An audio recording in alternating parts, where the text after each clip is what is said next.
It's Saturday night on CBTV.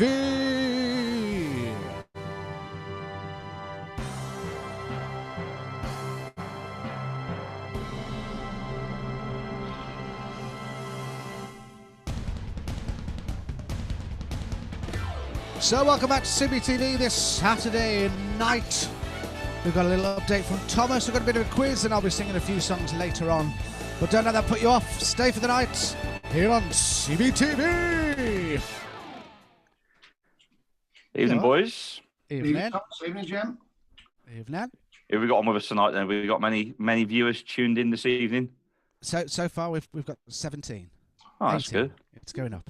It's going up. Okay. It's going up. Including us. Carl, Rebecca and Lynn are all saying hi, everyone. Hello. Welcome. Hey, it's good to see people back on the parks in England.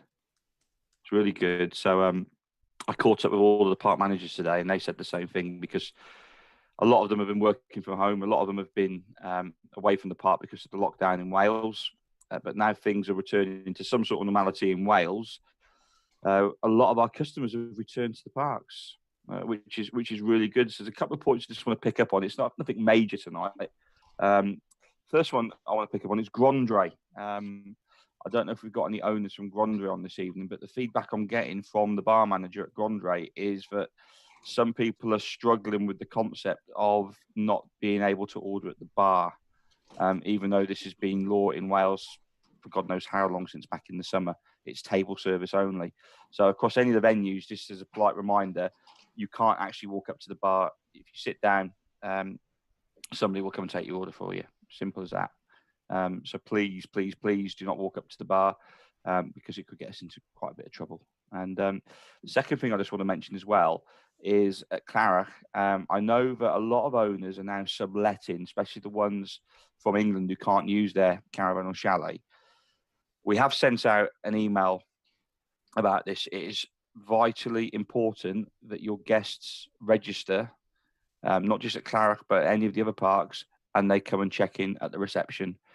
We had an incident last night where an owner at Clarach, they called the emergency phone and we answered the call, and a grandson had arrived on park. It was late at night and he hadn't got a key for the caravan. So it was a difficult situation because we had no notification of his arrival. We had to verify that the person on the phone was actually the owner of the caravan, because with the greatest respect, anybody could call up and say, my grandson's outside the caravan.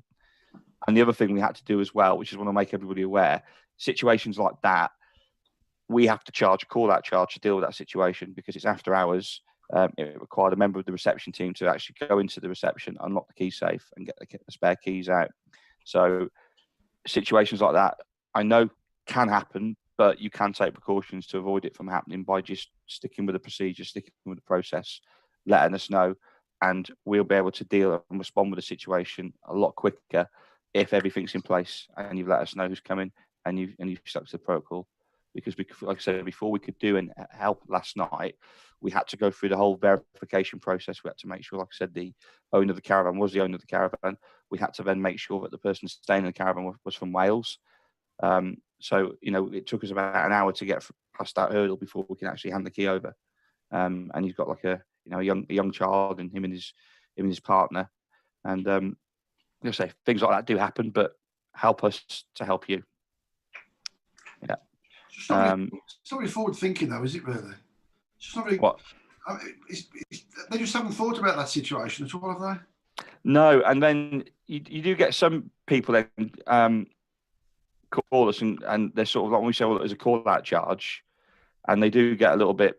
I try to think of the correct. I mean, there's a word I could use, but I'm not going to use. But they get a little bit irritated by it, and like I say to them, if it was one of our customers in one of our caravans, that's all in with the service. But if you've got guests staying in your caravan, your chalet, and there's something that needs seeing to after hours, then obviously we have to make a charge for that, because it involves us having to call members of staff back in to deal with certain situations. So if he'd have had the key, Thomas, if he'd have had the key, he'd have just gone in that caravan and you wouldn't have even been aware he was stopping on park. We would have, because what we're doing is we're driving around at night, and the security are making notes of the lights they see on in the caravans, unless somebody sat there in the darkness. But it's, on parks, it's easy to know who's in and who's out. But like you said, yes, they would have got away with it for a night or two, but we would have picked up on it. But yeah, I can't stress enough just the importance of the communication both sides, from us and from our caravan and chalet owners across all the parks. It's vitally important, especially given the. Now, the other thing I want to talk about as well is, and this is an interesting one. So I've been having a chat with Ben Lake. Ben Lake is Member of Parliament for Ceredigion. Ben is great. He's one of the youngest MPs in the UK. He won the seat a few years ago from Mark Williams, who's a good friend of mine, who held the seat previous, and he's really infused. He's very respondent, and he's a great constituency MP. So I had an email from an owner who had emailed her MP back in the Midlands, and the question is, if I own a caravan, or so let's say now, Ian, you own a caravan or a chalet in Claret, and you want to travel to go and winterize the caravan or the chalet, are you allowed to do it? That was the question. So my initial response was, no, I don't think you can. So the owner in question, she did the right thing. She thought, well, I'll just go and get a second opinion from my MP. So the MP came back and said, yes, I think this is allowed. So anyway, to cut a long story short, which is a great song. Who sung that? Cut a long story short, we did a bit of investigating, and here's the situation. So if you go onto the Welsh Government website, they've actually got a question saying, I live in England. So I'm on, as always, my children don't speak to me in the daytime, and now I'm on CPTV, and media's coming here crying. What's the matter? No, okay, she's gone.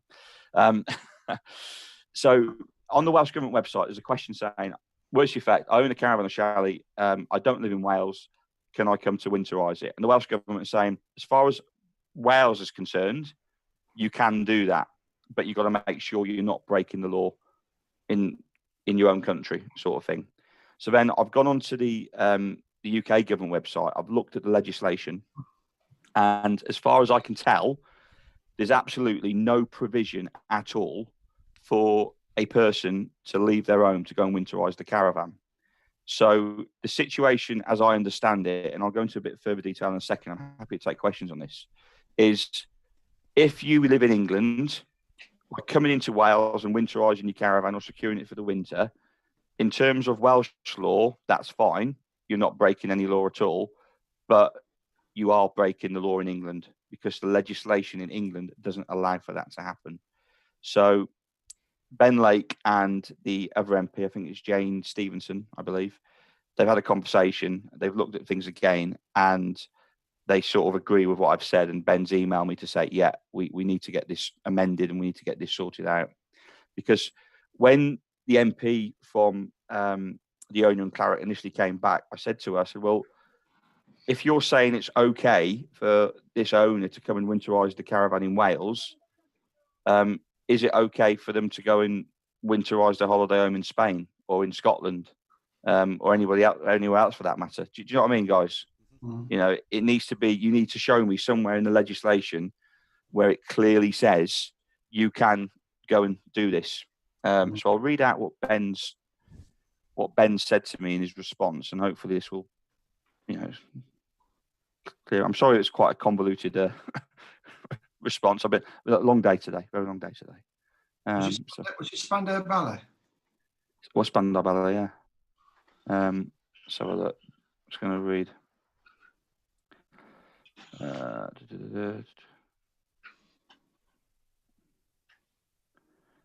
Let's see. I'll find my inbox. Just bear with me. Tell you what, what are you laughing at? Nothing. Nothing. You're obviously laughing at something. No, nothing. Come on. I'll wind it back and I'll We're find just doing it. that. Sorry? They're doing that. Am I making you go to sleep? No. Am I boring you? No, go on. While you're looking at that, I've just got to say that on the chat, he's changed his name purposely now. Who? David. Oh, there you go. So it now says David. David. Not Dav.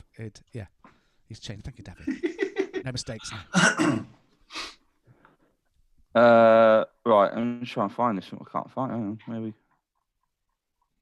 I can't find the response he sent me. It's got to be here somewhere because I forwarded it to. Just bear with me. I will find this. And then we can carry on with CBTV then. I watched Top of the Pops last night. Top of the Pops 1980 something. It was great. All the old acts and stuff on there. I've been watching a documentary. I'm not on the Star Council. That was good. Oh yeah. I like the Star Council. Yeah. Paul Weller, isn't it? I watched what's like. That's interesting. The is it Kerridge? Who's the chef? Paul Kerridge? Tom Kerridge? Oh yeah, Tom Kerridge. Yeah, I've got that to. About the pubs. Yeah, I've got that to watch as well. Despair. I'm just frantically trying to find. If not, there's another way I can find it. Let me just. Here we go. Got it. So this is what Ben said. He says, I've been informed by Parliamentary Private Secretary. So Ben's sort of been unofficially told that you can do it, but there's nothing in the public realm to confirm this. So it's not safe, if that makes sense. You're taking a risk by doing it.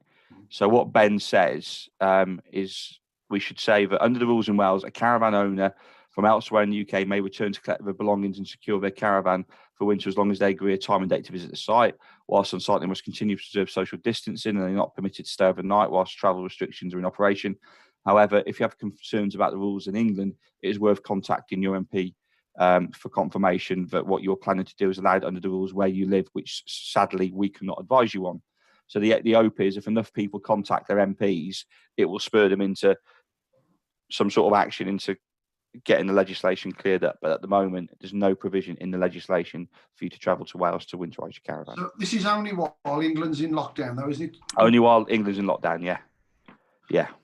So, yeah, sorry for bored you with that, but there you go. No, I was joking. Yeah, so that's to the 2nd of December, isn't it? Yeah, 2nd of December. Yeah. So happy to take. Have we got any questions today, or can I have an early night? David just said advise everybody to fit a key safe on the vans, responding to the thing about last night's call out. Yeah, we have done that. Yeah, we have done that. Yeah, we have. Yeah, but hey ho. Anita Walters put, sick of this. We all need to get on the same page. We're supposed to be the United Kingdom. Indeed, yeah. I've been saying this on this show ever since the get-go, really. They're gone in now, aren't they? They're gone in now for Christmas. They're going to try and organise a United Christmas now, aren't they? It's as long as I can get on my flight to Dubai on the 20th of December, that's all I'm concentrating on at the moment because I'm away for Christmas. But yeah, they need if they can come up with a united solution for Christmas, then come up with a united solution. Full stop. You know, it's as simple as that, isn't it? It's surely it can be done. It can be done. Everyone needs to leave their egos at the door, and just crack on with it. Really, they've got to because families stretch across England and Wales, don't they, and Scotland and Northern Ireland or Ireland or whatever. Yeah, so we're one of them.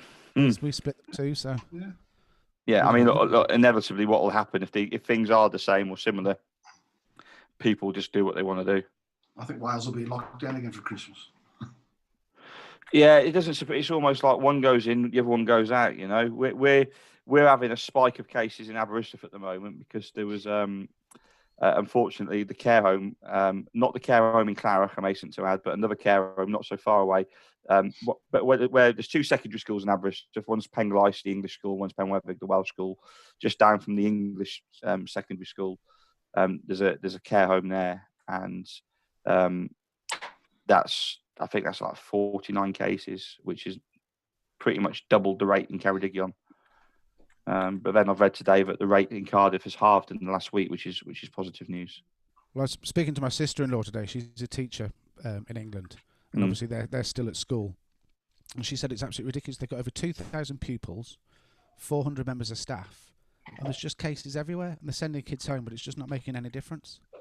Absolutely. Yeah, we've we had a case in my daughter's secondary school last week.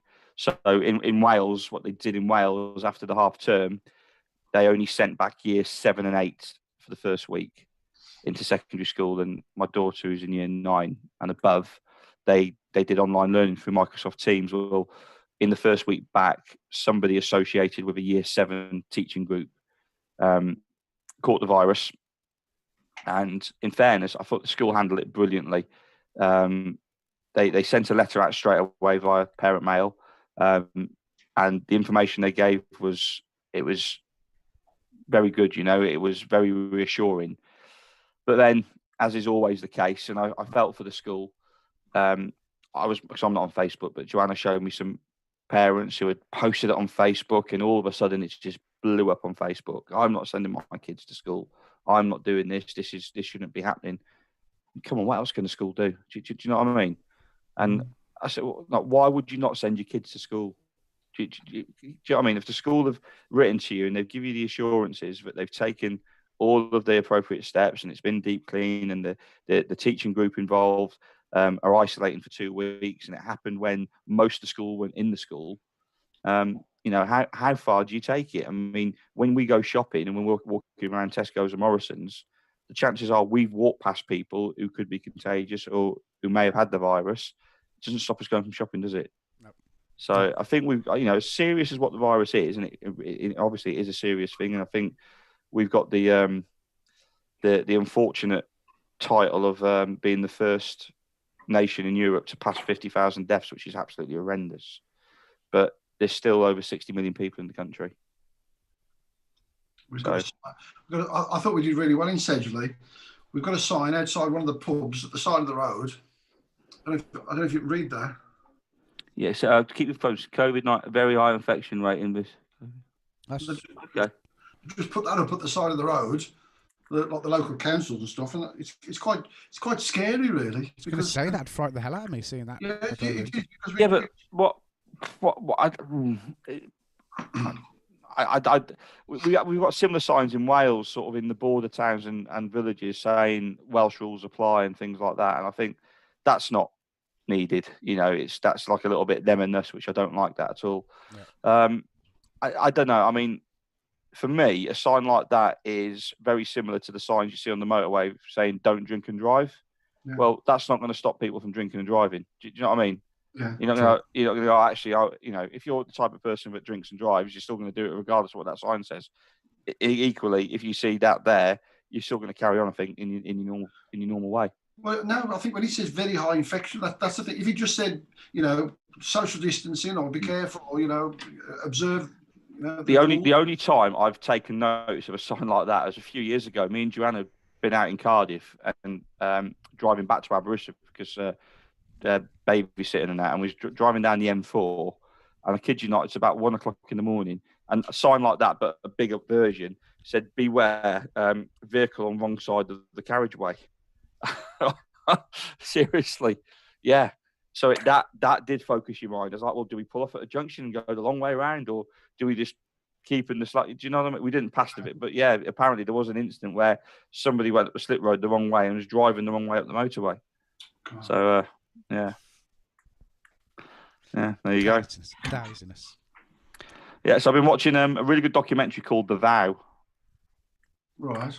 I don't know how you pronounce it. It's. Let me try and share my script. Hang on. So there's a guy in America who's just been sentenced to 120 years in prison, and the guy's called Keith Raniere. And do you like the Americans? They're really into like their sort of self-help and stuff like that, and go into these sort of like you pay like thousands of dollars and you go to these like seminars and they give you sort of different like life advice. And you have life coaches. Well, it's something that started off like that, but behind the scenes, it really was a cult that was sort of trafficking people, And what's interesting about it? Well, there's two things that's interesting about it. It makes Scientology look like the Girl Scouts, the Girl Guides, I should say. That's the first thing.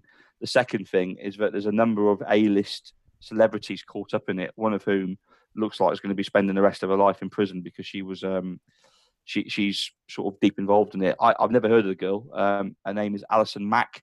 I think she was in a TV series called Smallville, but she's very well known in America. Yeah. So if you look, it's called The Vow. It's That's my tip. That's my tip. So why she look like she's going to have to go to prison because of trafficking? Well, so okay. So the way without giving it away. So I mean, it's common knowledge. Sorry, Thomas, is it a documentary or is it? No, it's a documentary. It's a documentary. So I didn't make that clear. So the name of the organisation. Let me try and pronounce. So it's spelt NXIVM, but you pronounce it. I'm just trying to find the phonetic version of it. Nexium. So it's spelled NXIVM, but pronounced Nexium. So it's been going for a long time. The guy behind it has been sent down. He sees himself. He did see himself as a bit of a guru, a bit of a sort of a demigod, that sort of type of person. He reckons he was a concert level pianist. He reckons he had one of the highest IQs ever recorded. He was an expert in judo, all this sort of stuff. When he's being interviewed, because everything he did, he filmed and documented, which has now come back to bite him on the backside. He does seem quite an intelligent, switched on guy. But in essence, what you've got this group of people who are charging ordinary, everyday people thousands of dollars for this sort of self-help, improve your life sort of thing. But then certain people you can sort of progress through the hierarchy of the organisation. And the higher you progress, the more information you're given. They've got like this system where they use sashes. So depending on what colour sash you've got, a little bit like martial arts, like white, green, blue, whatever, the higher up you go. Well, at the top level of the organisation, at the secretive level of this organisation, they were trying to find young girls who looked a certain way, who were literally starved to death on very strict calorie control diets. And what they would say is that we want to sort of take you into this sort of secret part of the organisation, but in order to join the secret part of the organisation, this is where it's just you had to give them some sort of collateral. Okay, so you had to give them something that would ensure that you would remain silent forever and a day. So what a lot of these young girls were doing, unfortunately, they were handing over explicit photographs and videos of themselves, which would be kept. So if ever they sort of opened their mouth about it, then, this is the vow you take. In return for you giving the collateral, we will let you into this secret part of it. And these girls were so sort of enthralled by this guy, this Keith Raniere and his followers, but they was like, yeah, we'll do it, no problem at all. And what they did then, this is it's completely sick and horrific, but what they did then with these young girls is they would go through this ritual where they would get them to take their clothes off, lay them down, and they would brand them. They would, like you do with cattle, they would brand them just on the hip, in between the hip and the private area. They would be branded. And how this guy's got away with it for so long, he hasn't anymore. He's been put away for 120 years. Well, this celebrity, this Alison Mack, she's due to be sentenced very soon. But it's just like, wow, how can stuff like that happen? So she was actually an actress in Smallville. She was an actress in Smallville, and when you watch the documentary, a lot of the top people within the organisation. If you Google Alison Mack, I think it's Alison with 2 L's. Just what I'm about to do. Now. Yeah, I used to watch it. Yeah, a lot of the people in there who are deep into it are all sort of like American TV actors who are well known in America. That seems to be the type of clientele they were attracting. But obviously, you've got some people now, who are the whistleblowers, and they've been and exposed what was happening, and are now telling their story, and it's been turned into a documentary. She played Chloe, Jim. I mean, I've never heard of her. But then there's another actress. I think she's an English actress. She was in Dynasty or Dynasty, however you want to pronounce it. Her name. Two of them out of Smallville were both. Did any of you ever? Yeah. Did any of you ever watch Dynasty before? Yeah. years ago. The lady's called Catherine Oxenberg. Have you heard of her? Google that now as well. Catherine Oxenberg. She is best known for Amanda Carrington. Oh. She played Amanda Carrington. Yeah. Well, her daughter was deep into it as well. Goodness. Yeah. Watch it. Yeah. Oh, very interesting. Very, very interesting, but it's very disturbing as well to think that sort of stuff goes on, you know. Perry's put a comment on, but I don't really understand it, so I'm going to read it out. There's a surprise. No, he says, tests seem to be false, actually. To a scientist on BBC News, got a copy here, she got cut off. So I don't really understand what he's saying. Is that the right chat? He's Hello. Yeah. And then, is that the right? Going back what you were saying about when you were on the motorway, Carl Tuckley said that his missus was going down the M55 when he heard on the radio someone was driving on the wrong side of the road, so he phoned her up to say that they were driving on the wrong side of the road, and she said, well, apparently they all are. Yeah. Very good. Very good. Very good. I've been watching the golf as well. I like the golf. I've been watching the Masters. I'm going to watch that in a minute when I finish with this. Yeah. We've got heavily into Australia MasterChef. Yeah, is that when they do a bit of cooking in the bush? Is it? It's have you ever seen the Australian one? My parents are really into it, and my kids love watching the Junior MasterChef. But really everyone I've spoke to said the best version of MasterChef is the Australian one. It's absolutely brilliant. There's about 60 episodes per season.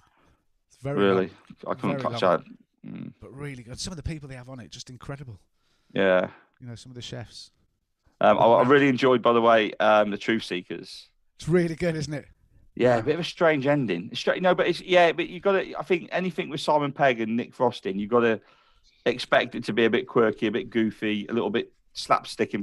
To me, it was like a little bit of the X-Files, a little bit of Doctor Who, a little bit of like other bits and pieces all mixed in together. You know, that's how I found it. Oh, it's brilliant. No, they've obviously left it on a cliffhanger for it to start next season. Yeah. Love it. So, yeah. Steph says she loves Australia MasterChef, and the new judges are good. I haven't seen any new judges yet. We've gone back a few episodes series, so we're on last year's, I think, 2019. Although I don't know if they've done one this year. I watched MasterChef this week, an English MasterChef, but they're different. The bald guy with the glasses, he's still in it. Is that Greg Wallace? Is it? Greg, he's in it, yeah. And then the other one is she's like a Malaysian looking woman with like blonde spiky hair. I think she was a chef under, was she one of the Roux brothers or something? She's like Michelle Roux. No, she's not related. No, Michelle Roux's one of the Roux brothers, isn't he? Oh, I think maybe her name was Michelle. I'm sure it's Michelle Roux.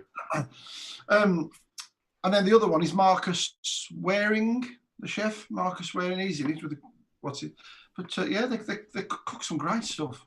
Do you find, this is a complete generalisation now, and I'm going to probably get shot down in flames for this, but a lot of these celebrity chefs are just really pretentious? I think so. I think it's the knowledge that's the thing, isn't it? Really, the knowledge about mixing. Sort of, if you were to cook something that you thought tasted good, and I cooked something that I think tastes good, we'd probably never ever think of combining certain flavours which complement and bring other things through, which they do. And I would, unless you're trained, you wouldn't know that. And I think you've got to. It takes time to sort of get a palate for it as well, doesn't it? One of my favourite chefs is Rick Stein. Yeah, he was on the episode we watched last night. I think he's because I love seafood, and we've got a couple of holiday parks in the group in Cornwall, not far from Padstow or Padstein as it's known, and he's got some great places there, some great fish restaurants, and great fish and chip shop as well, or fish bar as they're called now. Sorry. So do what? No, did you watch a documentary about Cornwall? No. Simon Reeves, is it, that goes around the world? Yeah, Simon Reeves is great, yeah. But he's just done one on Cornwall. Oh, I'll have to watch that. So, is it any good? Quite sad, really. It's quite shocking, really, about... In what way? that Cornwallians can't sort of afford to live in Cornwall, and obviously different traditions are because you've got all people coming in and the properties going up, and they had that with Bath as well. I think Bath had the same sort of problem that everybody was, became more of a tourist spot than it was. Than the actual well, they were Bath a couple of years ago. Bath were actually looking at introducing a tourism tax.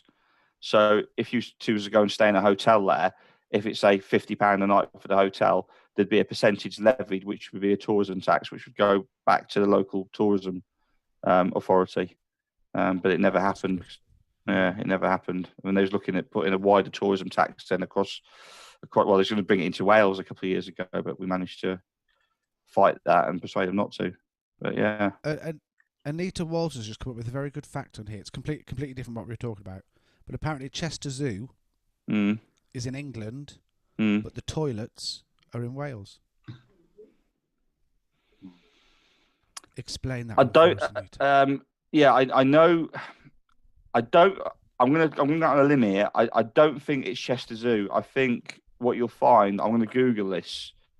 It could be Chester Zoo, but I know in Chester Football Club. I can't think of the name of the stadium. The name of Chester Football Club Stadium.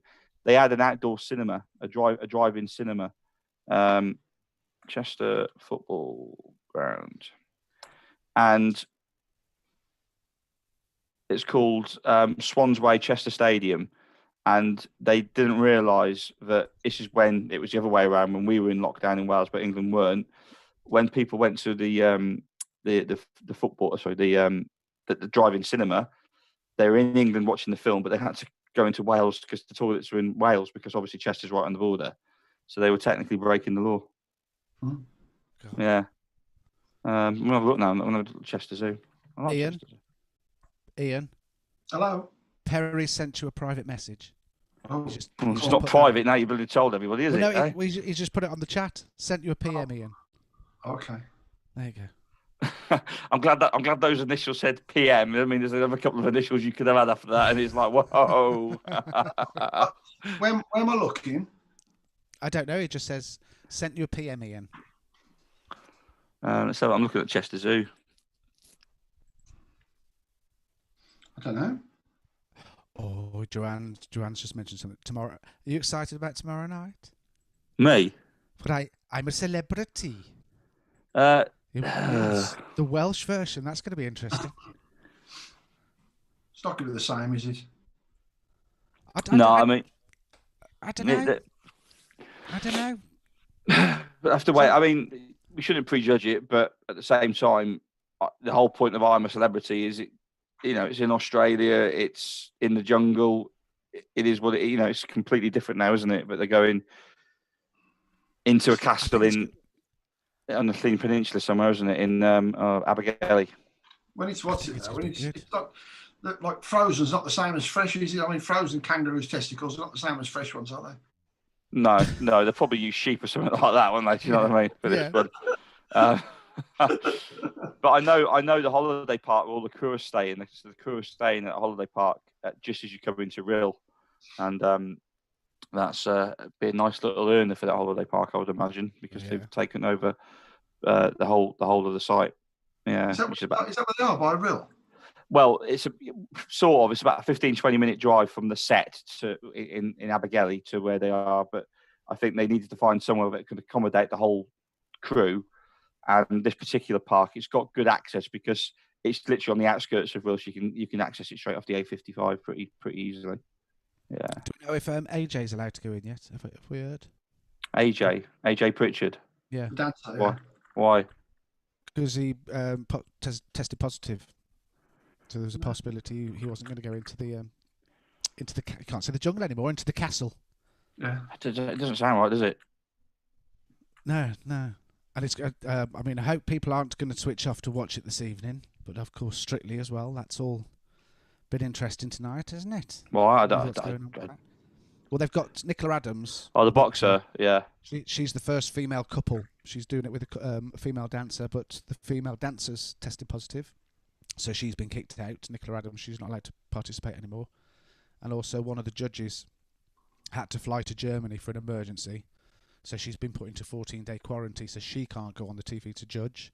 So Anton de Beck's going to take over as part-time judge for a couple of shows. I think it's quite interesting. I think to me, I see Anton de Beck being sort of like the next Len Goodman in waiting in terms of the judging. Oh, I thought he should have taken over Len straight away. Yeah. I do like Anton de Beck. He's got a bit about him, hasn't he? He's got a good personality. I don't think he can hold his own against the other professional dancers now, though, can he? I mean, I know he's out now this year. This yeah, year. I mean, again, without being ageist, he's 55, which he's in tremendous physical condition for a 55-year-old. But I always take the mickey out of Jem with his dancing background. I've done for a long time. But what I will say is that, you've got somebody at the top of the game, a top dancer. They will hold their own with anybody in terms of strength, physical fitness, the whole thing. Don't look at me with that one anymore. No. In fairness, though, Jem, when you were sort of like in your prime as a dancer, you would have been. You'd have to be to do the level you was at with the shows and that. You'd have to be extremely physically fit. And then when you add into another dimension that you're singing on top of that, or you're on roller skates on top of that, you look at dancers and go, oh, look at them, dancing around. It's not an easy job. No. But even if say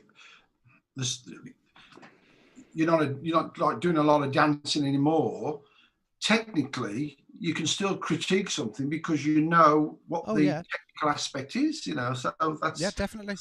Yeah, which you see, I used to be a big bugbear of mine. So when I used to do martial arts, I used to do a bit of boxing and a bit of MMA way back in the day. I thought you were going to say dancing then. I thought you were going to say ballroom. No. Sometimes you'd hear of martial arts gyms opening up, and they'd have like a sensei there, a self-taught black belt who'd never been in a fight in his life, never competed in his life, and mainly he, giving out instructions on what other people should be doing. You know what I mean? He's never been punched in the face in his life, and he's telling everybody how to throw a punch. Do you know what I mean? It's the same, isn't it? You don't take critique very well. Sometimes I have an issue with Simon Cowell when he's giving out advice on X Factor, and I think to myself, yeah, you may be great producing stuff, but don't give out advice on the vocals and stuff like that, because you're not a singer, and you shouldn't really be giving out advice and stuff like that. Going back to the dancing bit, apparently it's a couple of years old, but I only saw it for the first time on this morning, the other day, about the ballet dancer with amnesia. Have you seen that? Yeah. Oh my good God! Have you seen it, Thomas? It's not amnesia. It's dementia. Dementia. Yeah, sorry, dementia. Yeah. Have you seen it, Thomas? No. They play this old woman. She used to be like a prima ballerina, quite a big prima ballerina in the 60s, and she's got, I think she's passed away now, but she had dementia, and she sat there in a wheelchair. She doesn't speak to anybody. She's got, she just basically sits there in a chair, does nothing. They put some earphones on her and played Swan Lake, and she just went and started dancing the whole thing. Hasn't spoken. Oh, unbelievable! Absolutely. That's exactly the same. God bless him. One of my favourite singers ever, Glenn Campbell. He died of the same disease, dementia, and I think I've mentioned this before on the show. There's a documentary, and his wife. There's a big age gap between him and his wife, but his wife was his manager as well. And the documentary starts when they're sat in the doctor's room, and he's just been diagnosed with the early stages of dementia. And it starts by the doctor asking him, "What year is it?" And he's like, bearing in mind this is sort of like maybe 2015, something like that. Is it 2002 maybe? What day is it? Couldn't tell you what day it is. Who's the president of the United States? At the time it was Obama. He said it's Bush or Clinton or someone like that. So you could see that he had the dementia. And as the program went on, his dementia got worse. But the problem they had was that they'd signed this up for this massive tour of America. It was almost like a farewell tour. So they sat down as a family and went, look, we can either pull the tour or we can just be very open and honest with people and say, look, you're more than welcome to come, but it may not be the Glenn Campbell you was expecting. Well, as his dementia worsened, he didn't recognise his family, he didn't recognise anybody at all. Put him on stage, give him his guitar, let the band strike up and start playing. He was Glenn Campbell again. It was amazing. Something just went like that inside his head, and you know, he was hitting all the notes. He was singing like all his songs, like Rhinestone Cowboy, Galveston, all stuff like that. What's the song Dean Martin covered? It's knowing that your door is always open and your path is through the wall. Gentle on My Mind. Yeah. Well, absolutely amazing. And then he died a couple of years after, unfortunately. Was his last? I think his last song was called Adios, wasn't it, or something? It was, yeah, something like that. It was like his farewell sort of album and song, but it's very similar to the ballerina story, whereby somebody who's gripped by that horrible disease that's, you know, dementia or Alzheimer's, where they lose all track of what's happening around them, the memory and everything, but something can just trigger. Well, what was incredible is they had footage of her actually doing the White Swan, and they put it, and she was doing the routine. You know, from the 60s. She can't remember yesterday, but she could remember this choreography from 50, 60 years. Absolutely incredible. Incredible. Well, I think I've bored everybody tonight, so I'm going to go in there. That's all. You're going to go and get your tutu on now, aren't you? Well, John Loveridge has actually said, "Get on with the quiz, will you?" Thanks for that, John. You're not going to win anyway. You're not going to win anyway, John. So don't bother. It's only for fun anyway. What's the theme of the quiz? Just general knowledge. Just 20 random questions, but a bit of everything. You going to stay and play? No. I'm gonna go. No problem. Right. Okay. Good to see you. Thank you very much. You too, buddy. Thank you. And I'll speak to you tomorrow.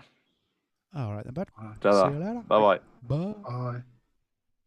Oh, we can talk about him now. He's had his eyebrows done again, hasn't he? I don't. He had a bit of a flick in his hair. I just keep seeing a flick in his hair. No, bless him. I love it when he comes on and has a chat with us. Yeah. He's very, and don't tell him what's it, but he's very sort of informative when it comes to sort of all the rules and regulations and stuff this year that we've had to put up with and the changes. He's absolutely great. And he's very good at it over, isn't he? I know people have put this in the chat, but it is true. He puts it in a way that's understandable. Yeah, he's very good to explain. Very good. Yeah. Don't tell him that, will you? I won't. He's probably watching us now anyway. To see if we are talking about how we are, Thomas, but in a good way. So let's go on to the quiz. So we've got 20 questions. Okay. All random ones. Anne-Marie just put, I love it when Thomas leaves and you talk about him. Don't say that. No, don't put that in there. So, question number 1. Who directed E.T., Jurassic Park and Jaws? Okay. I've remembered to open up your chatting and see. You can put your answers in. I don't know how to spell it. That'll do. It's close. It's close. Question number 2. I like this question. What name refers to a boot, a football team, and a female? It's a really clever question, this one. A boot, a football team, and a female. Carl Tutley's asked what you're drinking, Ian. I think that was Speckled Hen, I think. It's normally Speckled Hen or Shipyard. I'm on the old faithful. I don't know. Energy drinks are available? I can't think of the answer to that one. A football team. A boot. Yeah, it's a female. I've got that, but that covers one but not the other one. No, it's and then not we've got that. No. That covers one but not the other two. I can't think of one for all three. It's really clever, really clever. Okay, question number 3. What 3 ingredients are typically used to make pancake batter? I'll put...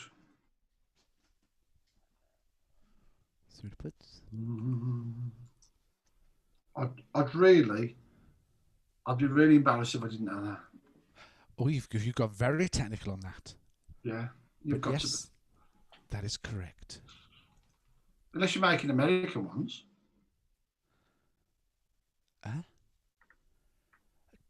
I'm being confused again by Perry. Me being 14, think he played Kevin brilliant. That water up in basket on bike. What? I don't understand that, Perry. And then he's put Aldi underneath. Oh, don't bring...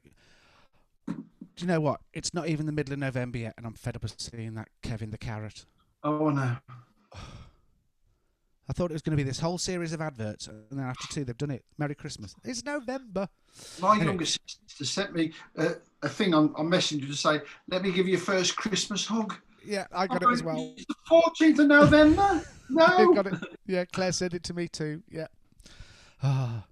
Right, question number 4. Where would you find Mount Kilimanjaro? Oh.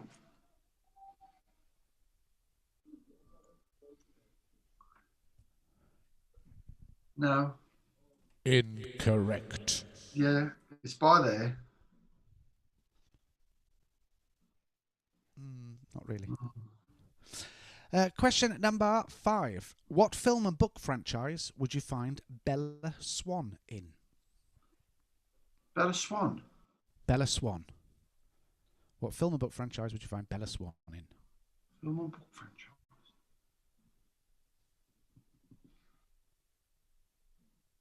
Oh, what's that? I think Christine's hit the nail on the head, Christine Berry. Apparently Kevin the Carrot is out for sale tomorrow. So they're probably doing stuffed ones, that's why. That's why then. Just buy a carrot, draw a face on it, there you go. Incorrect. Forgot to press the button then. Question number 6. What is the capital of Russia?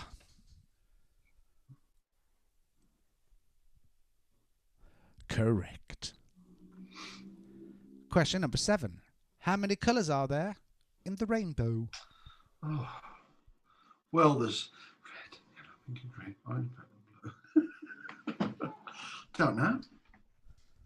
That's not the real rainbow, what you just said there. Well, I don't know. How many colours are there in the spectrum? Don't you know the little poem you do in your head? That's not a poem, that's a song. Oh, okay. I see. No, I'll go. I'll teach you it afterwards. When we do the answers, I'll teach you the little poem so you can remember how it goes. That's really, really, really, really, really incorrect. There's about that then. Correct. No. Yes. Question number 8. What was the name of Miley Cyrus's character for Disney? Oh. I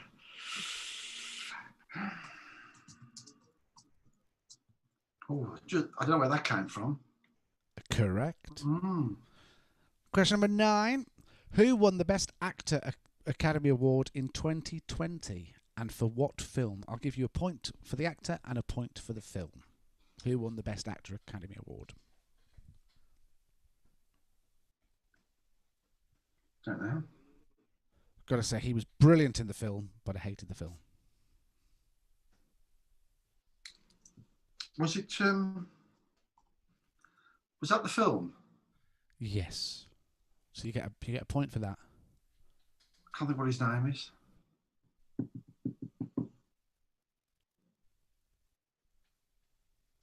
I don't know what his name is. Okay. Question number 10. Where was Shakespeare born?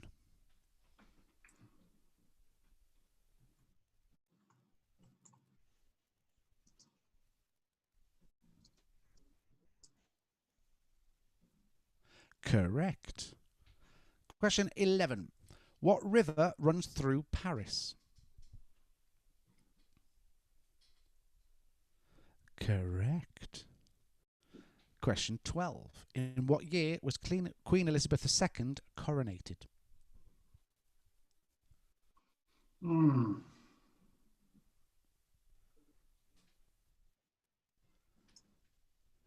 Ian's got the full quote in the message. So you can quote me later, Ian. There you go. Perry's just said. I haven't got a message.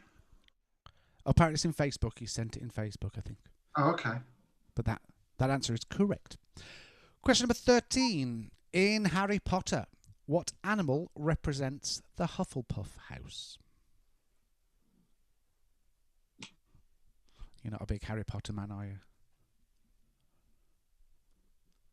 Hufflepuff. Hufflepuff.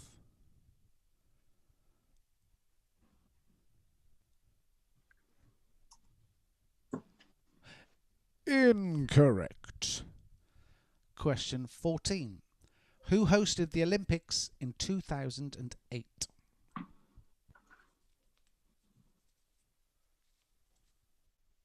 Hosted the Olympics. Oh, which country? I'm trying to think of representer. No. Well, which city in which country, if that makes, because it's not normally a country to city, isn't it? Yeah. 2008. 2008. Oh, I think it was. I can't think what the name is. It's.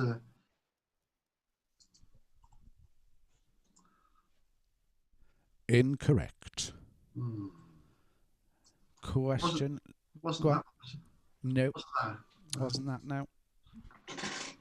Okay, Oh. question. Was it? Wasn't that one? Was it?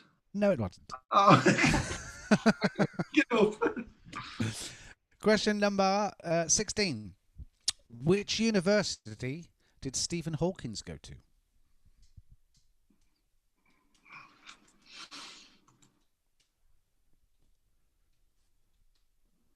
Correct. Question 16. What is Tony Hawk famous for? Tony Hawk.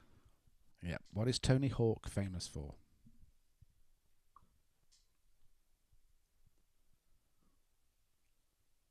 Don't know. Not going to hazard a guess. No, I don't know. Okay. Question 17. Typically, what is a PBJ sandwich? A P. BJ.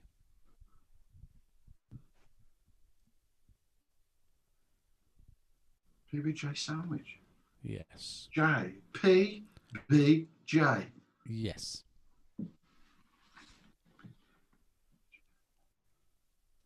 No, what a banjo sandwich is. What's a banjo sandwich? It's bacon, eggs, tomatoes, and sausage. But that's bots. No, because when you eat it, because of the tomatoes in it, when you eat it, you'll have to watch because when you eat it like that. Hang on, because I've got the quiz in front of me. Go on. When you bite into it, and the tomatoes run down, and you go like that. I like that. Banjo sandwich. Don't know. Very good. PBJ. I don't know. Don't know what it is. Ah. Okay. Question 18. What common flower's lesser name is Helanthius annus? And that's spelt HELIANTHUS ANNWS. You got a clue? Incorrect. Question 19.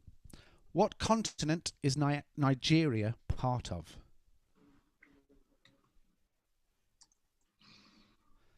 Correct. And finally, question 20. How many valves does the heart have? I'm going to guess that one. No. Incorrect. Yeah, no, it's 4. Sorry. Okay, let's do some answers then. So you can start typing your answers for number 1. We'll see if we can get it all caught up together. So question 1 we asked, who directed E.T., Jurassic Park and Jaws? Along with many other brilliant films. It's got to be one of the best directors going, I reckon. He seems a very nice man as well. When you hear him talking interviews and stuff, he seems very down to earth, still very excited about it all, isn't he? Yep. Yes. Lynn's got it. Carl Tuckley's got it. It is, of course, Steven Spielberg. Question 2. I think this is such a clever question. What name refers to a boot, a football team, and a female? I'm going to see if anybody can get this before I read the answer out. They're all catching up with us. And you almost spelt it right. It's just an E instead of a U. It's a what? As in iceberg. It's an E, not a U. Oh. But your spelling was very good. See if I've got nothing coming through yet. I mean, I could have put another one on there. So what name here? See if you can get it now. What name refers to a boot, a football team, a female, and a flower show?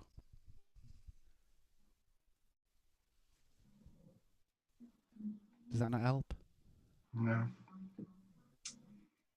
Think of a famous flower show. Chelsea flower There's show. only one I can think of. Chelsea.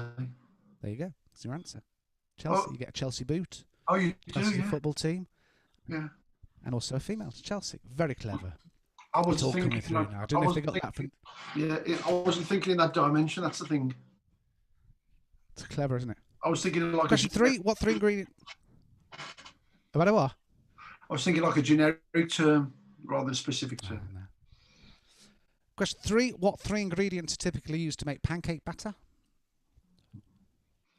We'll go through them now. It is eggs, flour, and milk. But as Ian pointed out, plain flour. Unless you're doing American. If you do American things, then you can use... Self-raising. Question number 4. Where would you find Mount Kilimanjaro? Got this wrong, didn't I? Yes.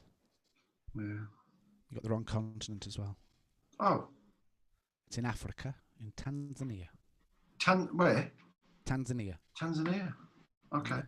That's where you'd find it. So if you've got Africa or Tanzania, I'll accept either as a point. But I won't give you a point for both because I'm... When you said wrong, I thought, oh, no, it's Nepal. So what am I thinking of in Nepal? I don't know. What? Everest. Is Everest in Nepal? Everest in Nepal. But the thing is, because I got the questions off the internet, and then I type in the answers to see if I know them before I get the answers. Yeah. I wrote Japan, thinking of Mount Fiji. Yeah. Strange. Question 5. What film and book franchise would you find Bella Swan in? I was get this one, did you? I was giggling to myself because I was dying to put Ladies Digest? Digestive? I couldn't think what it was. What's all the love stories? And they're always like the generic name for all the ladies' love stories. Reader's Digest. Reader's Digest. No, it wasn't. Mills and Boon. Mills and Boon. Okay. Mills and Boon. That's it. Mills and Boon. Everybody got that one though. Twilight. Twilight. Question number 6. What's the capital of Russia? That was a pretty easy one. Yeah. I think we all got that one. Moscow. Moscow. I can't say it now. Say it for me. Moscow. It is Moscow. Yeah. It's because I'm reading. I'm saying Moscow for some reason. Moscow. Moscow. Okay. Question number 7. How many colours are there in the rainbow? I can't believe you don't know the saying. Red and yellow and pink. So that's the only one I know. No. Richard of York gave battle in vain. Red, orange, yellow, blue, indigo, violet. They're the proper colours.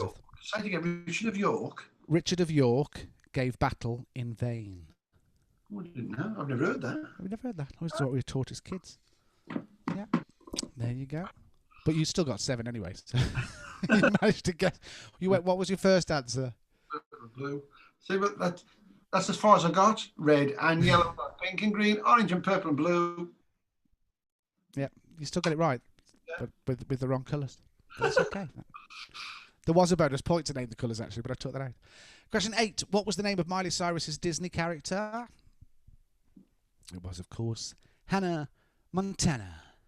You know, she's got. I think I told you this the other week. She's got a real strange voice when she talks. It's like really deep and really. Yeah. And I listened to an interview with her. And, you know, there's not. I thought, oh, I'm not going to enjoy this, am I? And, you know, it was really, really. It made me like her a lot more after I listened to the interview about her, because she's had a lot of demons and a lot of things to cope with, and she's still coping with a lot of things. But great. She was a guest judge on RuPaul's Drag Race.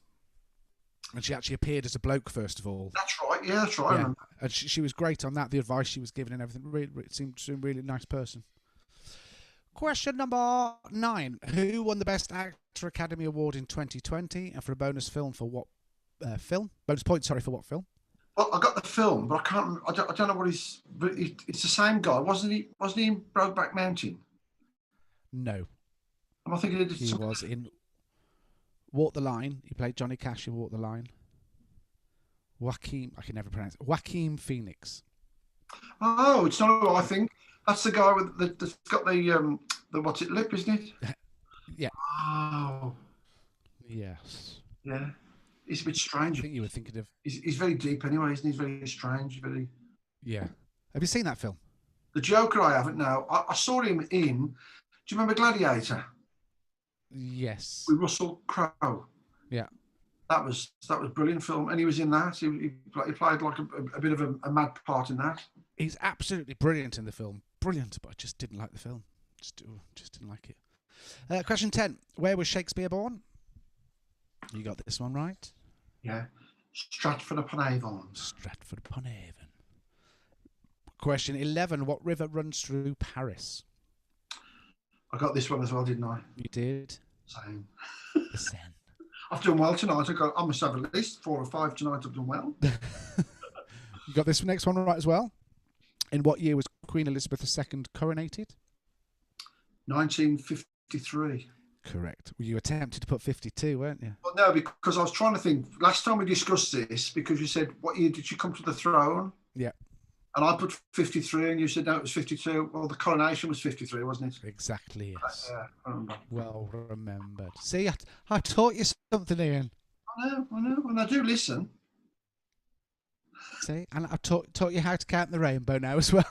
Yeah, I'll have forgot that. What a full life you can now have. I forgot that. Question 13. In Harry Potter, what animal represents the Hufflepuff house? Well, It's a penguin. It's a badger. Badger. A badger. A badger. Yes. Question 14. Can I ask? Who hosted? I know you know the answer. How many houses are there then in Harry Potter? 4. Okay. Can you name them all? Yes. I knew you'd be able to. I'm a big Harry Potter. I love Harry Potter. Yeah. Absolutely love it. Question 14. Who hosted the Olympics in 2008? I think you listed all of them apart from this one. I couldn't get this good up. Beijing. Oh, bloody Beijing. The one before us. 15. What university did Stephen Hawking go to? You got this one right. Cambridge. Cambridge University. Number 16. What is Tony Hawk famous for? Now, you didn't get this. Oh, I've just remembered who Tony Hawk is. Go on. Isn't he? What's the guy with the battery? The battery heart. Is that Tony? Oh no, that's Tony. Somebody else, isn't it? I don't know. What's it? One of the Avengers. That's Tony Stark. Stark. When he said that, I thought, oh, it's him, isn't it? Tony Hawk. Tony Stark. I'm thinking of. Robbie got it. Well done, Robbie. It's skateboarding. He's a famous skateboarder. I can't believe I didn't get that. But he was huge. He had video games out, the Tony Hawk's video game and everything. It was really big, really big. Yeah, everybody got that, apart from Claire. Sorry, Claire. She put bicycles. Close, just not enough wheels. Question number 17. I can't believe you didn't know this either. What is typically a PBJ sandwich? PBJ? Yeah. PBJ? They're very big in America. Yep. Lynn's got it. Peanut butter and jelly. Or peanut butter and jam, as we would call it. Never heard of it. Never heard of a PBJ? No. Yep, peanut butter and jam sandwich. Still yet to try that. I'm going to have a look in my local Spar in Sedgwick tomorrow. I don't think they'll do them somehow. Oh, have I missed the river through Paris? No, we did that one. That was the Seine. The same, yeah. Sorry, yeah. I never know how to pronounce that. Is it Seine or is it Seine? The River Seine. Because there's a song from I used to sing from The Hunchback of Notre Dame, and the word rhymes with men, so that's why I've always said Seine. Oh. However you want. But I might be wrong. Seine. I say Seine, the River Seine. It's the Paris River, we'll call it. There you go. Yeah, that's the one. That's the one. Question 18. What common flower's lesser name is Helanthus anus? I don't know. It's actually the sunflower. Oh, okay. There you go. Question 19. What continent is Niagara part of? It is Africa. I said Niagara, didn't I? Sorry, Nigeria. Yeah. That's me trying to read the chat and read the Nigeria. Because Perry's gone with the Queens. It was actually the 2nd of the 6th, 1953. Oh, I say. Coronation. Thank you there, Perry. Well done. Carl Tuckley got the sunflower. Well done. Yes, Claire, Africa is the correct answer for Nigeria. Sorry, not Niagara. And finally, question 20. How many valves does the heart have? See, I was trying to think because you got like 4. There's 4 chambers in the heart. Well, your second answer you put down was actually correct. I didn't see. Yeah, because you can have like a quadruple bypass. That's right. 4 into it, yeah. 4 valves. Yes, everybody got that. Oh, sorry, Jonathan. You put 3. There's actually 4. You wouldn't like it, but I watched a brilliant program called I think it's something like Surgeons on the Edge of Life. And the guy there, they had to sort of put this woman onto bypass. Yeah. And then he operated. They had to remove all the top part of the heart, like all the valves and everything, and then fit. It was like a white plastic pipe with like 3 pipes coming off, and then he had to stitch that onto the heart. And it was unbelievable, honestly. Jim, to forget like all about like being a heart and everything, but just to watch him and I thought, how's that going to stay together? Then it showed you the woman on Zoom because of like they'd gone into COVID then, so the woman in Zoom like weeks later talking to the consultant, and she's an old lady, and he said, "Oh, how are you feeling?" And she said, "Oh, I'm okay." She said, "I do a little bit, She said, "I have a little rest." She said, "I have a moan about something." She said, "Then I get on with it again." She was like real matter of fact. Sounds a bit like you. Yeah. Yeah, but unbelievable. Oh no, so I can't watch anything like that. Another surgeon, he it was to do with the stomach, this one, but it showed you him, and he said to practice. He said he practiced on sewing a tomato skin together. He said, and once you can do that, and you've got the technique for doing that, that's when you can do this operation, because it was that like fine and that. And I thought, how wonderful. Oh, vile. So put your answers in, put your scores in at 21, because we gave you a bonus point for the Joker question. Anita's got 15. Very good, Anita. Oh, well done. That's a good score.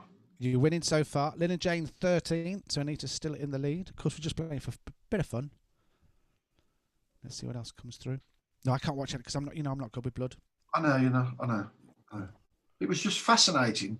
I mean, they stand there operating. I think, was it 6 hours or 8 hours or the operation, and this, so you're there and actually operating for 8 hours. You imagine having to concentrate on something for 8 hours. 8 minutes. That's my limit. That's moving down to seconds slowly. Carl's in the lead so far with 19. That's Claire good. just behind on 18. That's a good score, Carl, 19. Now, I said I was watching Australian MasterChef. Even on that, you'll hear Andy go, look away, because someone's just cut their finger on it. And I'm like that. Can't look. Dreadful. I did that. I watched it this morning, put my hand in the bowl, put it straight on a knife. Don't. Fine, there's nothing fine. I know, but that happened to me. That's how bad I am. I came home from work and Andy had done exactly the same thing, and he only told me about it, and I passed out. I hadn't even seen anything. I'm dreadful. And I never used to have a problem with it. And it was until I was doing a season with Jackie Brown at Canberra Sands, and the girl singer Lynn. Do you remember Lynn? Yeah, I remember. She had a beautiful golden retriever dog, and it had a blood blister on its ear, and used to have to drain the blood from it, and that's what started it. Just watching her do that one day, I was just like that. From then on, oh, don't like it. Don't like it. No. Have you watched Taskmaster yet? No. You've got to watch it. I tell a lie. I caught part of it the other night, and they got a phone, and they got to get the clues out of all these lockers to try and make a phone ring or something. I've got to admit that the latest series, I don't know whether because they've obviously they filmed it before restrictions and after restrictions, because obviously it takes them a few months to get all the tasks filmed. But now, because they're not in a proper studio anymore, they all have to sit so far apart. It hasn't got the same feeling this series. It's not quite as funny. But if you go on E4, they've got all of the episodes. I'll have a look. Yeah, I'll have a look. Honestly, it's just such like it's a nice thing for the end of the night. You haven't got to think about it. It's just on there. It's good fun. You have a good laugh. So that's a good one. I love that. Is it Richard Osman's House of Games or something? Oh, it's gone prime time now, isn't it? I think they're going to put it on at night or something. I think it started last Friday. I think it started yesterday. Great. You think, oh, what's it? They get somebody's name, and then they'll give you clues, and you've got to try but all the spelling is from letters within their name. I don't think clever's that. What name is in your name? There was one yesterday. I can't think of what. It was the Catherine girl, the Irish girl. There was a really famous person's name within her name, and they couldn't believe it. It was like, but no, Jennifer Saunders is on the new one. Okay. On BBC One, so I'm gonna have a look on iPlayer later because we like that. That's really good. That's really clever. Really good. Well, I think it's time we'll have a couple of songs to finish the night off. Okay. So when you're ready, Ian. I'll never sing again. That's you will sing again. I'll never sing. You've got to sing again. Please sing again. But we want you all to write in. I go. Whatever happened to him? And I say, well, I don't know. We saw him on Zoom. Then he was gone. We'll get you back. We'll get you back singing. And until we do, you're stuck with me. So that my stuff's packed away. My next gig, I have got a gig on the 5th of December. God, it's scary, isn't it? How many gigs is that this year then? That'll be the second one. Do you know what? That's two more than me. It's funny. And that's in Harrogate. I've got to go to Harrogate for that one. But it's if we come out of lockdown the 2nd, well, if they extend that by a couple of days, then that's not going to go, is it? But all my winter gigs, they've all been cancelled. And I think it's going to be the first time in probably at least 25 years that I'm not working New Year's Eve. Yeah, that's going to be strange, isn't it? Really strange. And it's actually the first, apart from there was one New Year's where I was performing in Germany and Andy came out to see me in Germany, but it'll be our first New Year's together because I'm normally working. That's scary, isn't it? You'll be sitting there, you'll be in bed by 10 o'clock, you're watching I always love that episode of Absolutely Fabulous where they're all planning this big New Year's night. And literally, they're all sat there and they're watching Big Ben, and it's just the final dong, and June Whitfield goes, "Right, good night then." So I love that. They've all waited for it. She just goes, "Right, good night then." There was an episode of that. I always remember. It starts with all this rave music, and like sort of flashing light, and they're doing drugs and stuff and whatnot. And then all of a sudden, the daughter switches the light, and they're in the lounge. Yeah. She goes, "Will you keep the noise down?" Love it. Such a great program. There we go. I loved her as Patsy. Patsy was brilliant, wasn't she? Oh, both of them were. Absolutely, both of them were. Yeah. Well, yes, we'll have a couple of songs. If you've got any requests, we've already had a couple put in already. Thank you very much. We'll do those a little bit later, though, because it's a slowy and a fasty. I'm going to go because Saturday night now, it's Star Trek night. We haven't even started that yet. I've got another episode to watch. You'll enjoy it. I'm enjoying it. Oh, we're looking.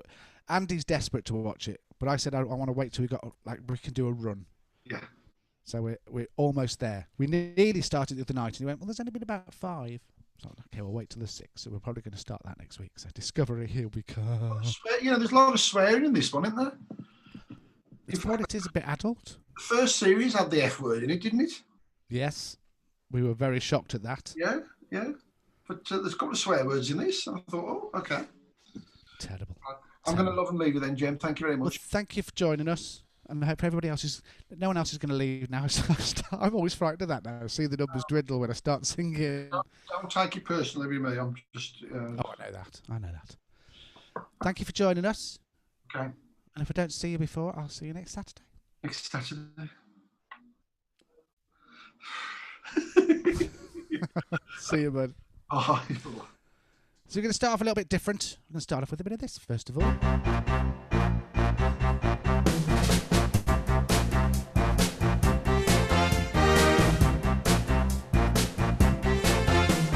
Never met a girl who makes me feel the way that you do. You're alright. If ever I'm asked who makes my dreams real, I say that you do. You're out of sight. So fee, fi, fo, fum. Look out, baby, here I come. And I'm bringing you a love so true, so get ready, get ready. And I'm gonna make you love me too, so get ready, 'cause here I come. I'm on my way, girl. If you wanna play hide and seek with love, let me remind you, It's alright.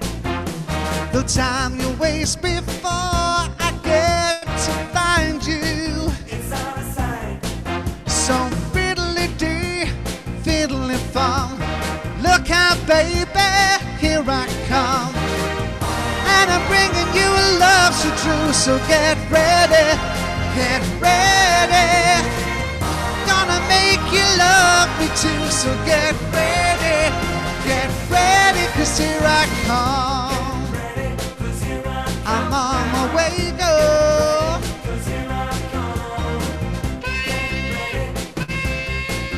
So once again, if you've got any requests, simply type them into the chat. If I've got them up, I'll happily do it for you.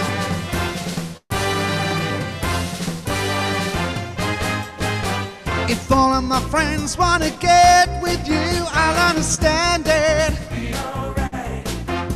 I get to you before they do the way you planned it. So fee, fi, fo, fum. Look out, baby, here I come. Gonna bring a love so true, so get ready, gonna make you love me too, so get ready, 'cause here I come. I'm on my way, girl. Here I come. On my way, girl. Oh yes, we haven't done any bit of soul on Motown for a while, so I think we'll wait for some more songs to come through. We'll have another one. Let's have a bit of this one.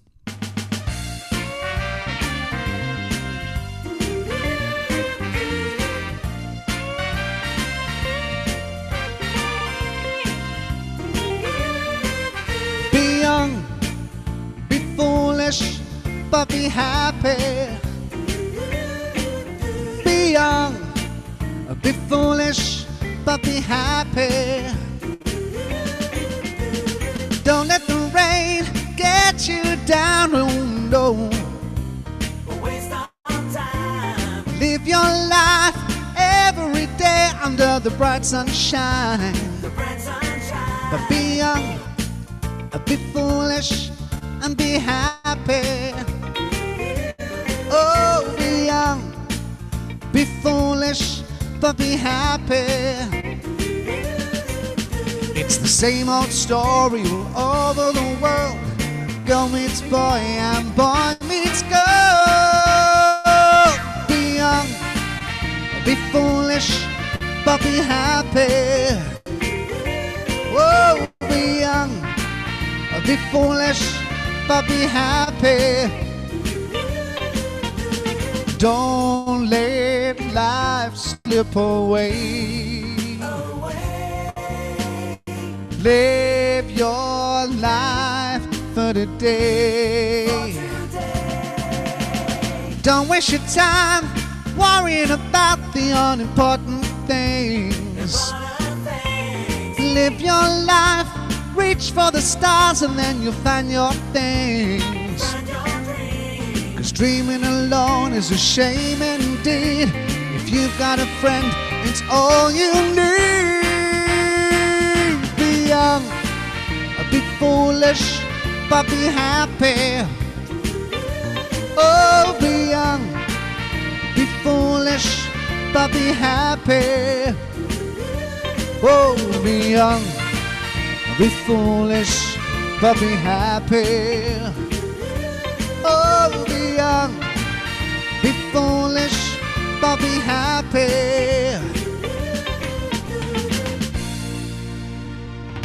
I'm enjoying doing a bit of soul and Motown. Like it. We're going to have a bit more of that. Let's have a little bit of this one. Here we go.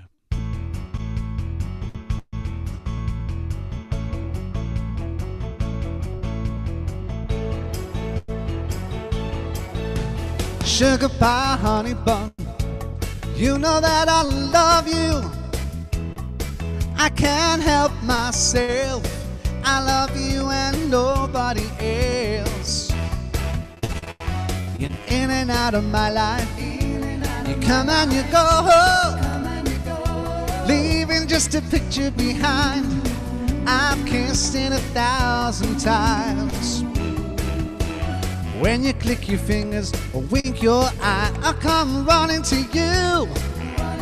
Stuck on your apron strings, and there's nothing I wouldn't do.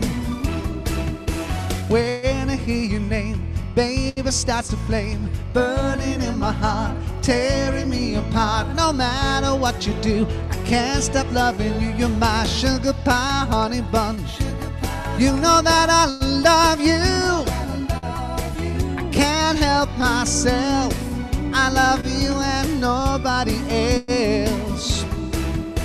You're in and out of my life. You come and you go, leaving just a picture behind.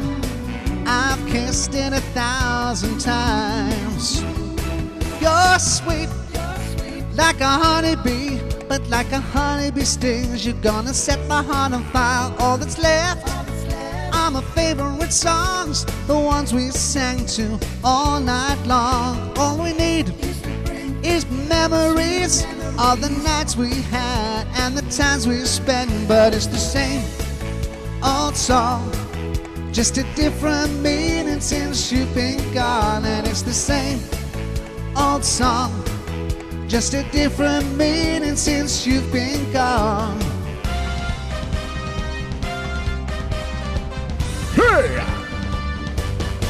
Well, if you feel like you can't go on, and all of your hope is gone, and your life is full of confusion, and your happiness is just an illusion, and your world is crumbling down, baby, reach out, girl. Reach out for me. I'll be there with a love that'll shelter you. I'll be there with a love that'll see me through. When you feel like you can't go on, and all of your hope is gone, and your life is full of confusion, and your happiness is just an illusion, and your world keeps crumbling down, baby. Reach out. Are you ready? We're going to do a bit of Gangnam Style. You ready? Here we go. I'll be there with a love that'll see me through. I'll be there with a love that'll shelter you. I'll be there. I'll be there. I'll be there. Oh, love it. Gonna do one more like that because I'm really into that tonight. Let's have a little bit of this one.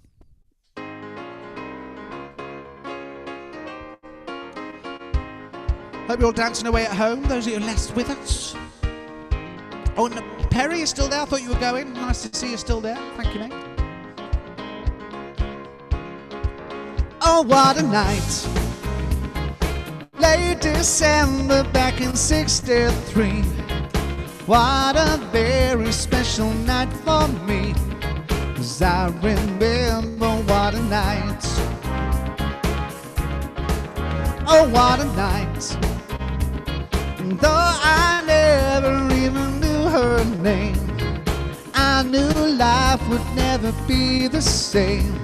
A sweet surrender, what a night. Oh, I got a funny feeling when she walked in that room, and I got a thinking that it ended much too soon.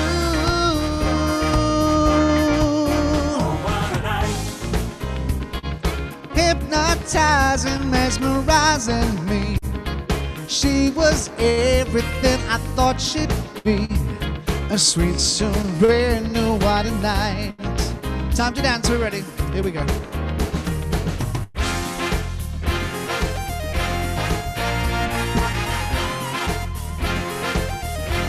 Bit of air guitar.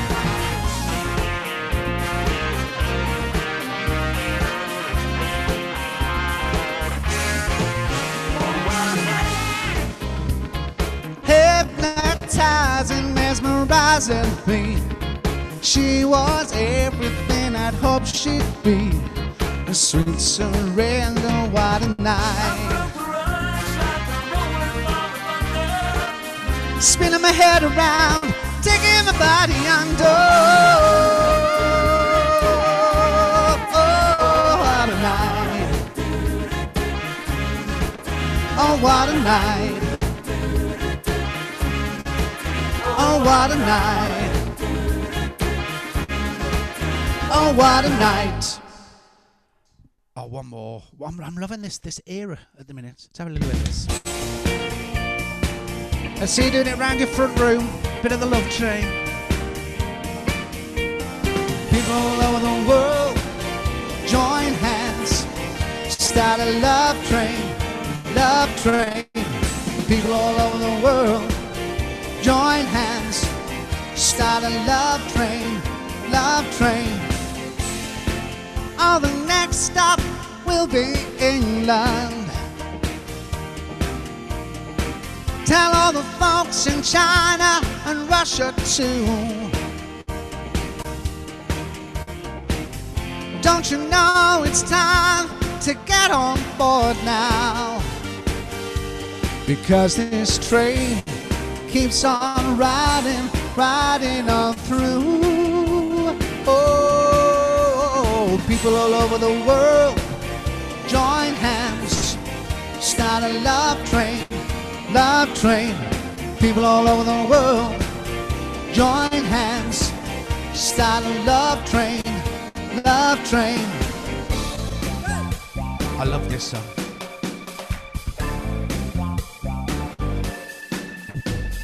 Hey, sister flow, sister soul, sister go, sister hey, sister soul.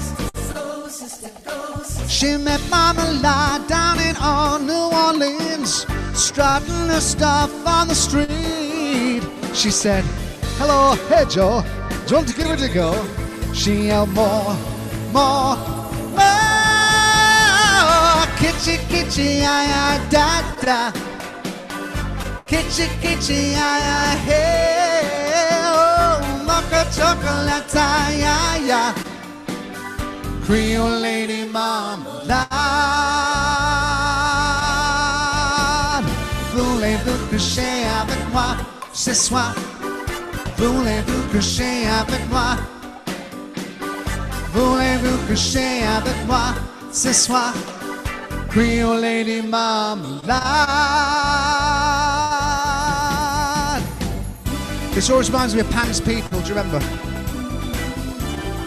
I'm the proper pops. I'll go where the music takes me, where the rhythm makes me. That's where my destiny is gonna be, and I'll be your second harmony. We'll make sweet melodies ever so tenderly. We got the key and everyone's searching for something. People got their plans. I've got what I need here in the palm of my hands. Well, I want you to know I'll never let you go, 'cause I'll go where the music takes me, where the rhythm makes me. That's where my destiny is gonna be, and I'll be your second harmony. We'll make sweet melodies ever so tenderly. We got the key and I'll go. Well, you seem to be enjoying this kind of music, so we're going to do a few more. Great music, really cheered me up. I'm glad about that, Claire. Thank you very much. 5-star of this. Oh, thank you very much, David. That's lovely. Suzanne Nixon, do I know DISCO? Do you know, I used to do it, but I haven't got it on here. Because I used to do it in a mix-up with that. Do it all night long, do it all night long, do it all. Do you remember that one? Yes, used to have a bit of fun there. And I used to love it in that song with you. She is the delightful, incredible, super sexy. Yes, but unfortunately I haven't got a girl to do it with me, so I won't be able to do that one. But we're going to do a bit of a northern soul now. We've had a bit of soul and Motown. I'm going to do a northern soul one now. I love this song. Hopefully you will too.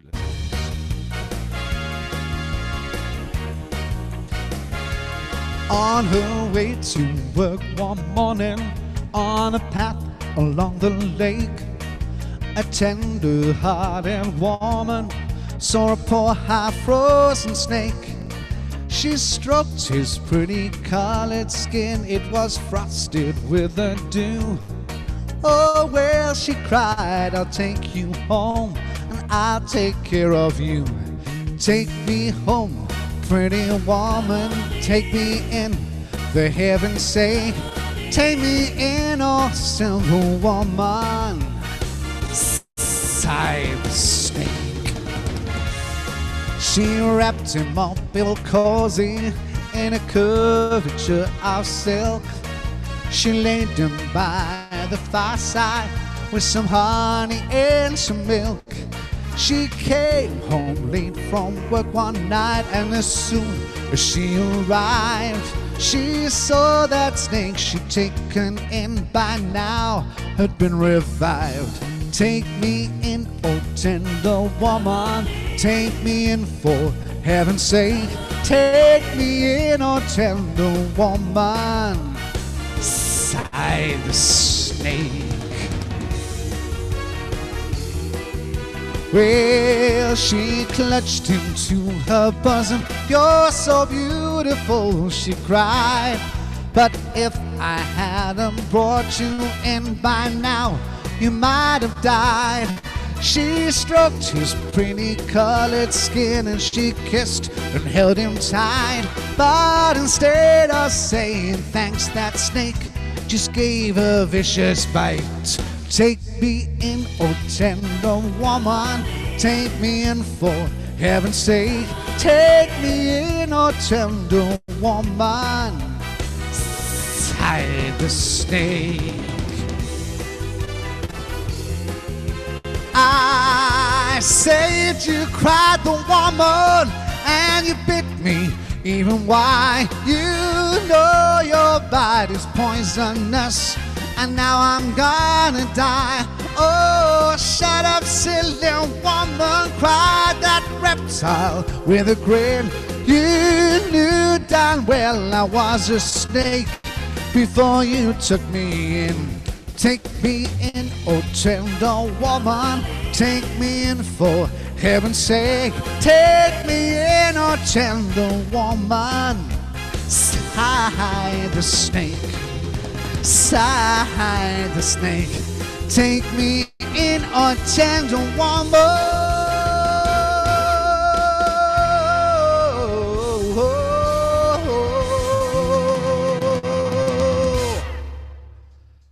Oh, I love that song. I love that song. Well, we've got time for a couple more. So we've had a request for a bit of Human. We can have that a little bit. We'll have a bit of The Rose as well. But now's your chance if you want any more. Do you want a couple more in that sort of... I don't know if I've got any more in that sort of era. But it was nice to do something different for a while. Let me have a look. What should we do? Oh, that was requested as well. So we've got time for 3 more. We're going to do the 3 that have been requested. So we're going to have a little bit of Human. We'll have a little bit of Andy's song, because that's been requested as well. And then we'll finish off with a beautiful song by Bette Midler. So let's have a little bit of this one first.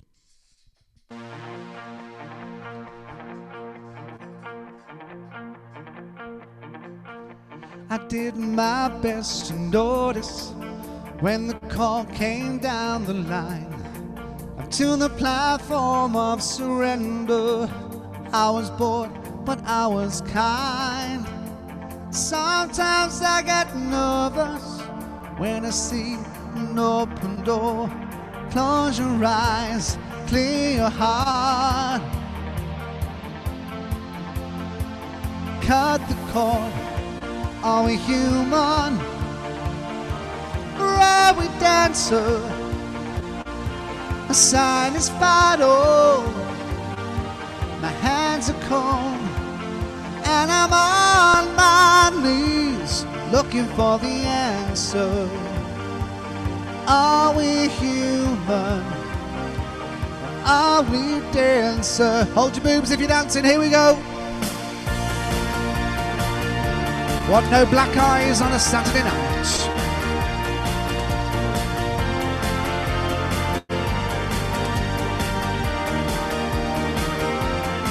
Pay my respects to grace and virtue. Send my condolences to good. Give my regards to soul and romance. They always did the best they could. Soul unto devotion. You always did the best you can. Go be close. So I'm trying to read what someone's written there and I've lost my words. I should stop reading it. You gotta let me know. Are we human? Or are we dancer? My sign is vital. My hands are cold, and I'm on my knees looking for the answer. Are we human? Are we dancer? Will your sister be alright? Will you dream of home tonight? There is no message we're receiving. Let me know, is your heart still beating? Are we human? Or are we dancer? My sign is vital.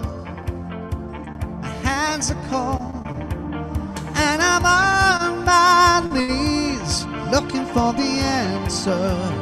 Big fish, little fish, cardboard box. Big fish, little fish, cardboard box. Big fish, little fish, cardboard box. Big fish! You've gotta let me know. Are we human? Or are we dancer? My sign is vital. My hands are cold, and I'm on my knees looking for the answer. Are we human? Or are we dancer?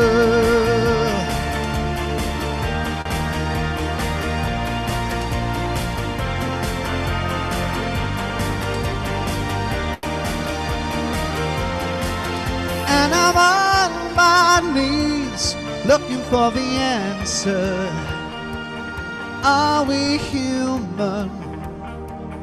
Are we dancer? Are we human? Are we dancer? Great choice, Claire. Great choice. Well, we're going to learn Jane's song now, and then we'll finish with a little bit of a one you can all join in with at the end.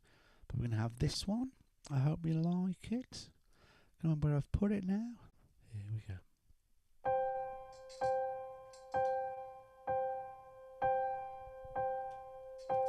Some say love, it is a razor that leaves your soul to bleed. And some say love, it is a river that drowns the tender reed.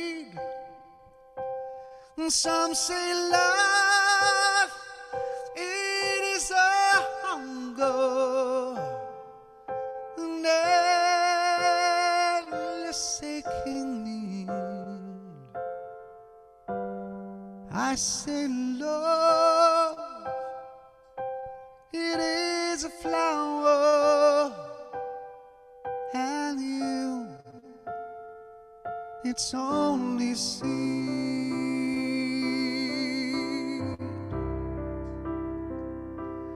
It's the heart afraid of breaking that never takes a chance. It's the dream afraid of waking that never learns to dance. It's the one who will be taken, who cannot seem to give, and the soul afraid of dying that never learns to live.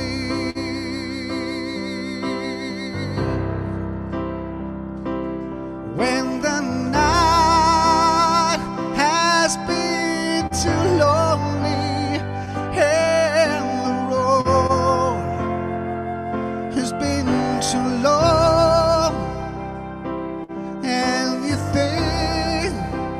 think that love is only for the lucky and the strong, just remember in the winter, far beneath the bitter snow, lies the seed that with the sun's love in the spring becomes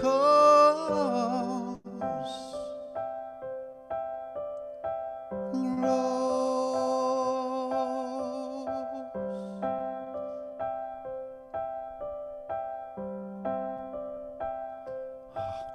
Oh, hello, Beth. Hello, Bethlehem. Thank you. Thank you very much.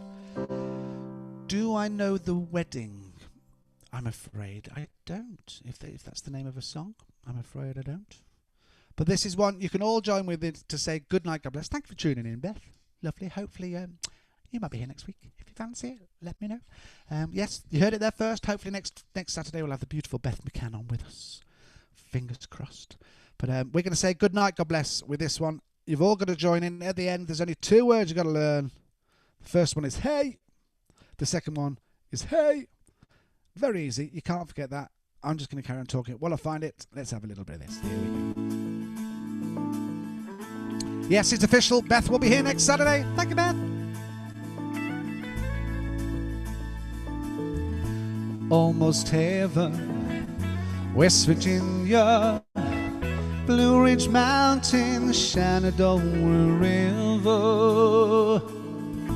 Life is old there, older than the trees, blowing in the mountain, younger than the breeze. Country roads take me home to the place I belong, where West Virginia, mountain mama, take me home.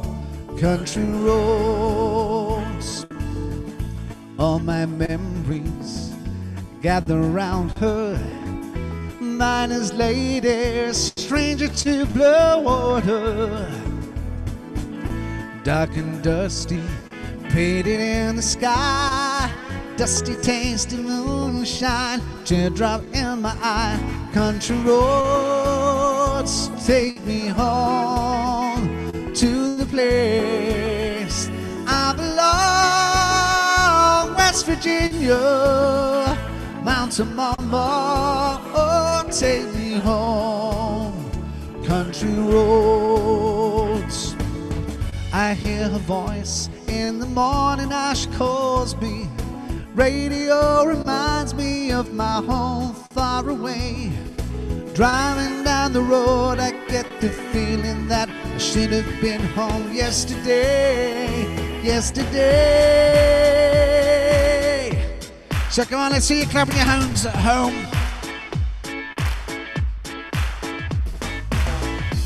Almost heaven, West Virginia.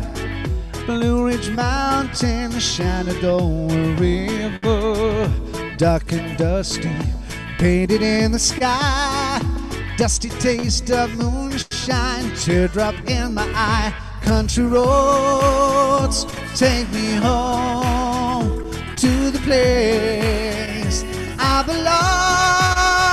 belong. West Virginia, mountain mama, take me home. Country roads, I hear her voice in the morning as she calls me. Radio reminds me of my home far away. Driving down the road, I get the feeling that I should have been home yesterday. Yesterday, are we ready? Take me home, country roads, to the place I belong. West Virginia, mountain mama, take me home. Country roads, take me home to the place I belong. West Virginia, mountain mama, take me home. Country, your turn, you ready? La la la, la la la la, la la la, la la la. West Virginia, mountain mama, take me home. Country roads, here we go. La la la, la la la la, la la la, la la la. West Virginia, mountain mama, take me home. Country roads, take me home. Country roads, take me home. My country roads.